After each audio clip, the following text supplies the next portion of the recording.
Okay, so this one I saw pop into my feed last week. Nintendo influencers ruins everything. Ruins. I can't fucking read. Ruin everything by Nintendo. Now I believe in the thumbnail it actually shows like beat 'em ups, funnily enough RGT 85 and Switch Force. Can't really think of the other two off the top of my head, but there were five of them in there.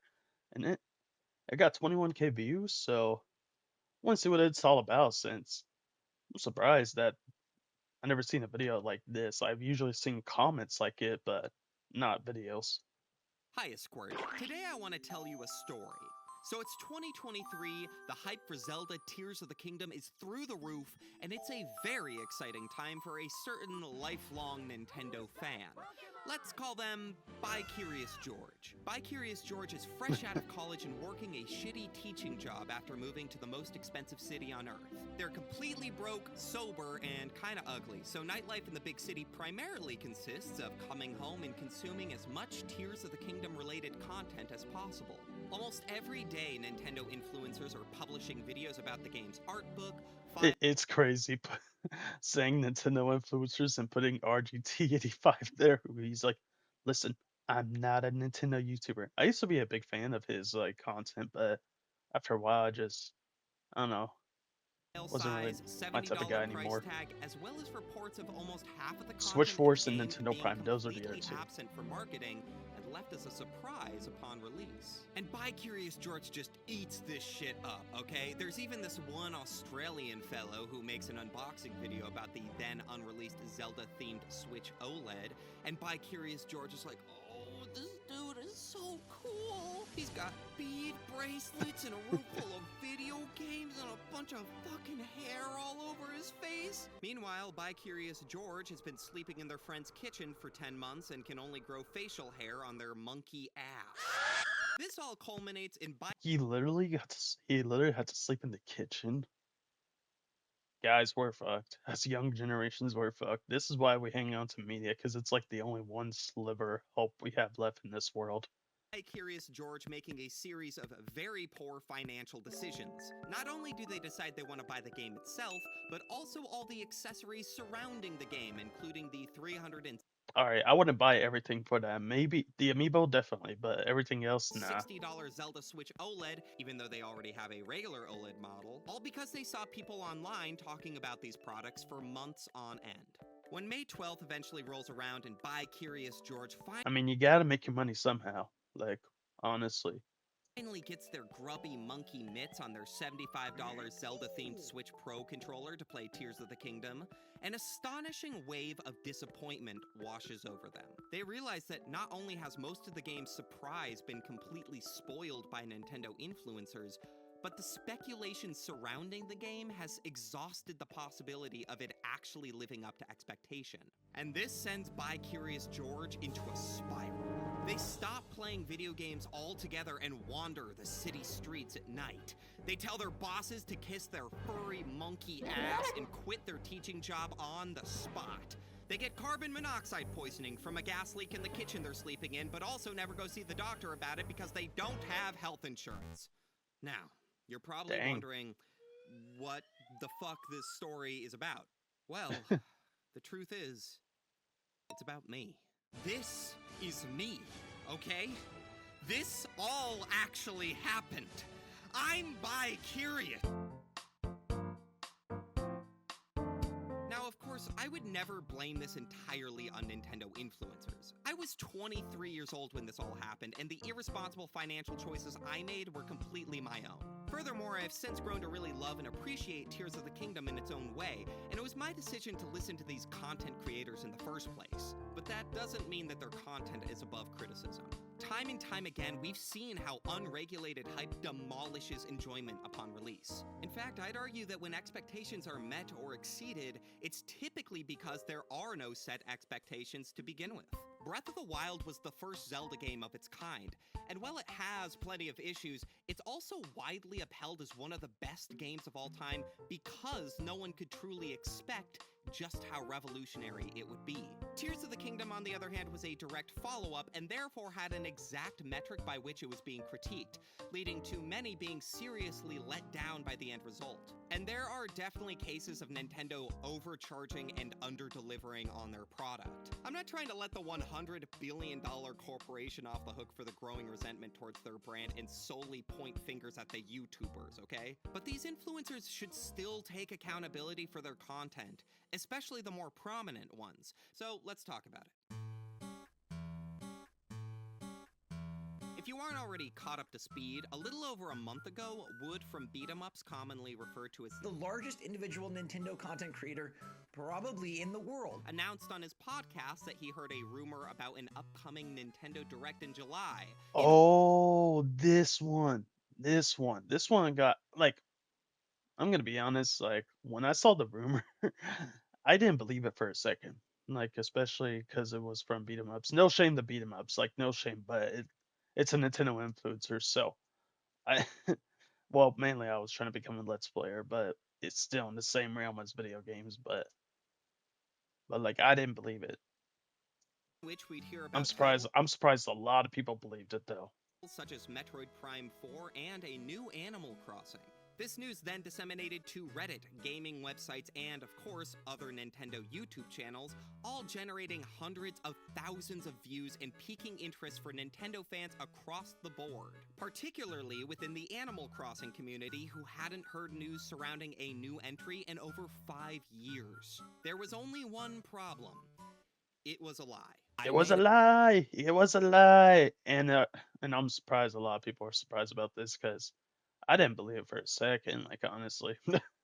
It up. Wood later admitted to making it all up, claiming that he did so as a social experiment in an effort to try and stop gaming leaks for good, because I hate gaming leaks. They ruin surprises, they spoil moments that we love. Then on his apology tour, he contradicted this statement where he had this to say about gaming rumors. But Wood, you speculate all the time. You always talks about the rumors and the leaks. Yeah, because it's fun. Yeah, because I like doing it. It's a lot of fun. This took It's place fun. during an It's fun. I love heavy views. Okay, I'm kidding. That was mean. interview with another well-known Nintendo influencer by the name of Nintendo Prime, famous for making unedited, unscripted, and unnecessary videos that all have the same title. It's deleted. We got a fort. And here we are, and sure enough, it's deleted. With this quote-unquote experiment, Wood indirectly implicated channels like Nintendo Prime of perpetuating this vicious cycle of misinformation and ruined surprises. We live in a culture of constant Nintendo Direct rumors, manufactured excitement, and clickbait YouTube titles. Which I actually agree with. This was especially egregious during the pandemic when every other day there was apparently some new bombshell lead on the often rumored Switch Pro, which turns out Oh, I remember the Switch Pro. And it turned out not to be real.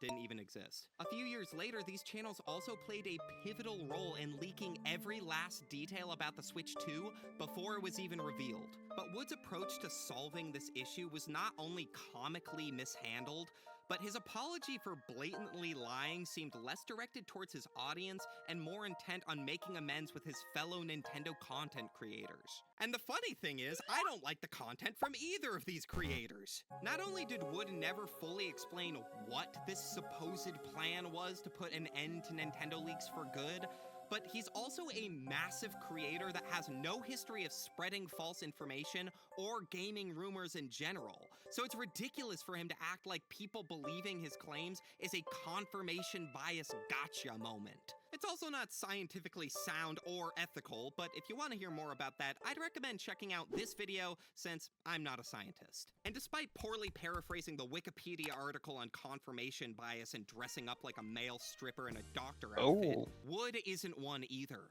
So why did he do this? For views. Like I said earlier, for views, for the algorithm. I mean, it did blew up. Like, I'm surprised it blew up as big as it did. Like, I thought some people would be like, no, this isn't real. Take this with a grain of salt. But a lot of people believed it. Say what you will about real gaming journalists, but if you actually want to stay up to date with legitimate rumors and leaks, there are plenty of channels out there that are far more diligent in sorting through the bullshit, presenting you with the real news stories, and not wasting your time while doing so.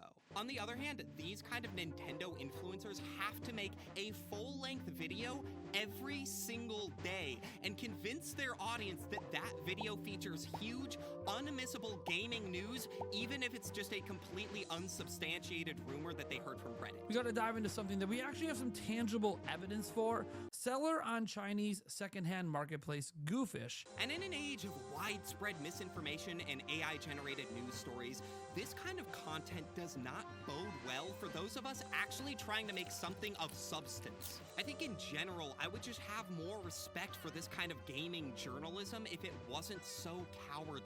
Nintendo Prime likes to speak on how discussing video game news and rumors acts as a kind of escapism from everything else that's going on in the world. Compared to all the other things going on in the world that can just really drag you down. You know, the overall harm of speculating about video games and talking about rumors, it seems kind of not that big of a deal, and like it's a better use of our time. First of all, it's not. If you're lucky enough to have an outlet that gives... I remember, I don't know, I have to go back to the beginning of this, but I remember, like, I don't know, like on Twitter, this is when I first started getting into them, was around 2020, I want to say. Also, I used to follow this guy named Marco Maro on Twitter. Like, he had the Detective Pikachu icon and all that. And he's like, this is coming out this year and this year and this year. I'm like, holy crap, we are so bad, guys. And then none of it came to true. I found out that it's all a lie. Mainly just a few speculations, but yeah, I remember seeing the Pokemon Classic Collection and immediately like busting a nut. No, I'm kidding on that. But First of all, it's not. If you're lucky enough to have an outlet that gives you a break from focusing on the atrocities of the world, then by all means, you should give yourself that gift when you can. God knows I do, but I also... yeah, you just, in order to escape the world, you just go into your favorite medium. That's about it. Like video games, manga, anime, shows, mukbangs, I don't know. Apparently this guy's doing one. I don't think anyone should use that as an excuse to completely withdraw from what's happening out there in the But speculating about rumors, like, I don't think that's a form of escapism, in my opinion. world right now. In the long run, it is not a better use of our time to prioritize learning about a rumored port of New Super Mario Bros. Wii over, say, spreading awareness about a Palestinian genocide that the US is actively supporting, no matter how much it bums you out to hear about it. But I get it. These Nintendo news channels don't make political content, right? If you're like me, you don't always pay close attention to politics. Some of my favorite creators on this platform don't bring up politics in their videos because it just doesn't pertain to their content. Like, I love Nate the Hoof Guy, right? I mean, I fantasize about the things this dude could do to my feet, but also Jeez. it would be really weird if all of a sudden he started talking about anti-trans legislation in the middle of a video called Pus Sprays from a Heifer's Hoof. But the problem with channels like Nintendo Prime is that when you're discussing the news, even video game news, politics will inevitably be involved. And when they are, time and time again, we've seen him take a centrist, fence-sitting, cowardly approach. And this is probably because the gamers notoriously hate politics in their video games. Whether that's a game featuring a shallow, both sides are wrong, cycle of violence is bad, moral messaging wrapped in an apartheid state allegory from an Israeli point of view, or just any game that has, like, gay stuff in it. Like, what the fuck? I don't even want to fucking play it anymore. I think politics and gaming have been more prevalent after, like, I want to say maybe like 2010, maybe. But like back then, it was just creating a good story, good world, good characters, stuff like that. But yeah, it's way more prevalent So nowadays. let's look at how Nintendo Prime tackled the subject of the recent price hikes of Switch accessories, an inherently political story directly tied to the Trump tariffs. I'm a very centrist person. I'm not super hard left. I'm not super hard right. I really sit in the middle. Everyone's just trying to figure out how to fix their countries and make their countries the best they can be. I do tend to take the words of the President of the United States serious. I know Some people think he lies all the time, and that's fine. This is not a political debate. Okay, so there are 3 explanations for whatever the fuck he just said. Either 1, he's too scared to alienate any potential Trump supporters in his audience. 2, he's a closet Trump supporter himself, and he's scared to alienate everyone who isn't. Or 3, he literally just does not give a fuck about anything and actually considers himself to be a centrist, which seems like the least likely option, but keep in mind, none of these are good.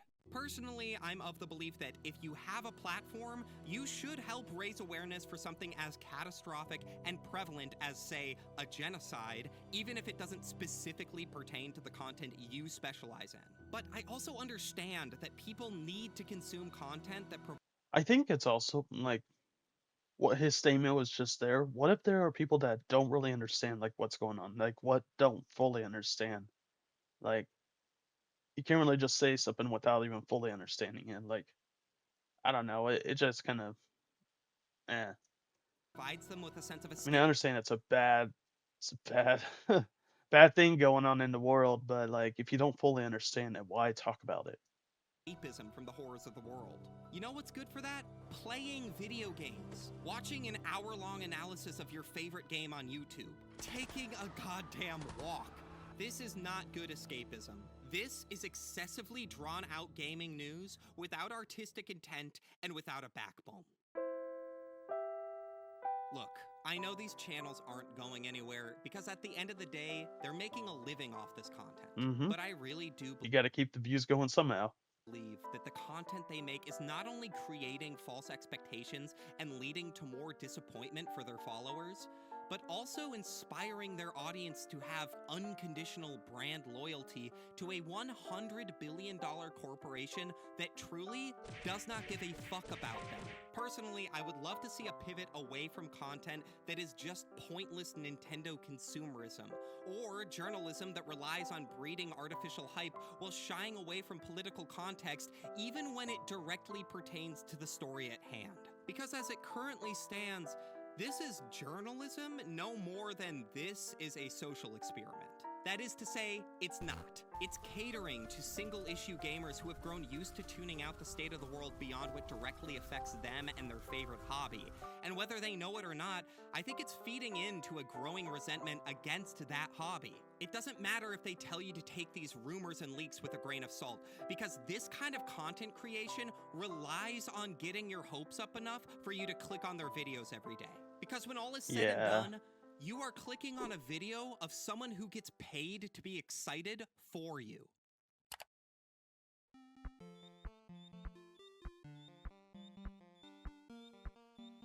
Okay, that was a pretty good video.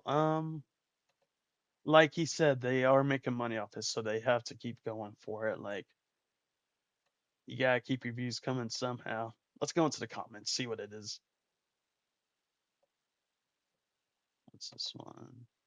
Quite a good video. I agree with most of your points and think you handled it responsibly and respectfully.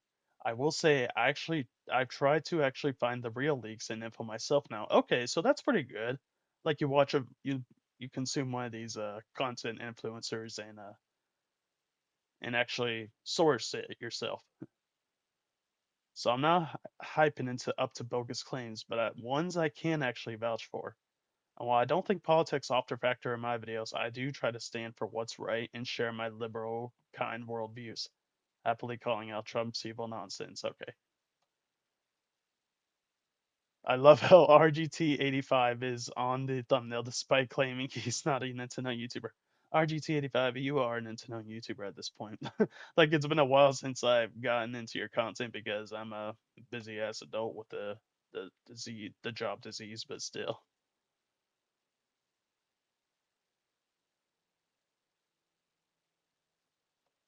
All right, one more. Let me find one more.